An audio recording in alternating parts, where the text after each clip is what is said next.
एक पंडित जी रोज घर घर जाके भगवत गीता का पाठ करते थे। एक दिन उन्हें एक चोर ने पकड़ लिया और उनसे कहा, तेरे पास जो कुछ भी है मुझे दे दो। तब पंडित जी बोले कि बेटा, मेरे पास कुछ भी नहीं है, तुम एक काम करना, मैं यहीं पड़ोस के घर में आके भगवत गीता का पाठ करता हूँ। वो यजमान बहुत दानी लोग हैं, जब मैं कथा सुना रहा होऊंगा तुम उनके घर में जाकर चोरी कर लेना।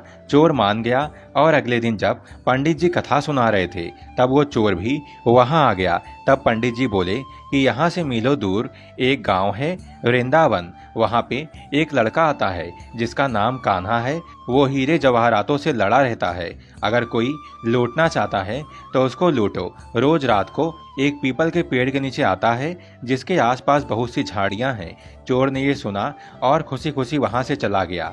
वो अपने घर गया और अपनी बीबी से बोला, आज मैं एक कान्हा नाम के बच्चे को लूटने जा रहा हूँ, मुझे रास्ते में खाने के लिए कुछ बांध दे। पत्नी ने कुछ सत्तू उसको दे दिया और कहा कि बस यही है जो भी है। चोर वहां से ये संकल्प लेके चला कि अब तो मैं उस कान्हा को लूट के ही आऊंगा। वो बेचारा पैदल पैदल टूटे चप्पल में ही वहां से चल पड़ा। रास्ते में बस कान्हा का नाम लेते हुए वो अगले दिन शाम को वहां पहुंचा जो जगह उसे पंडित जी ने बताई थी। अब वहां पहुंच के उसने सोचा कि अगर मैं यहाँ सामने खड़ा हो गया तो बच्चा मुझे देखकर भाग जाएगा, तो मेरा यहाँ आना बेकार हो जाएगा। इसलिए उसने सोचा क्यों ना पास वाली झाड़ियों में ही छुप जाऊं।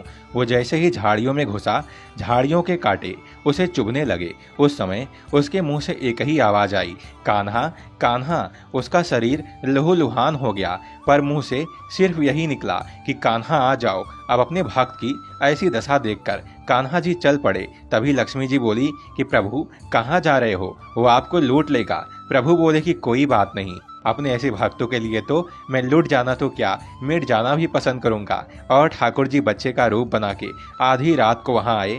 वो जैसे ही पेड़ के पास पहुंचे, चोर एकदम से बाहर आ गया और उन्हें पकड़ लिया और बोला कि ओ कान्हा, तूने मुझे बहुत दुखी किया है, अब ये चाकू देख रहा है ना, अब चुपचाप अपने गहने उतार कर मुझे दे दे। कान्हा जी ने हंसते हुए उसे सब कुछ दे दिया। वो चोर हंसी खुशी अगले दिन अपने गांव में वापस पहुंचा और सबसे पहले उसी जगह गया जहां पे वो पंडित जी कथा सुना रहे थे, और जितने भी गहने वो चोरी करके लाया था उनका आधा उसने पंडित जी के चरणों में रख दिया। जब पंडित जी ने पूछा कि ये क्या है, तब उसने कहा, आपने ही मुझे उस कान्हा का पता दिया था, उसको लूट के आया हूँ और ये आपका हिस्सा है। पंडित जी ने सुना, उन्हें यकीन नहीं हुआ। वो बोले कि इतने सालों से पंडिताई कर रहा हूँ, वो मुझे आज तक नहीं मिला, तो जैसे पापी को कान्हा कहाँ से मिल सकता है।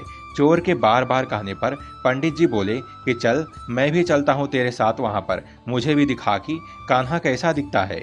और वो दोनों चल दिए।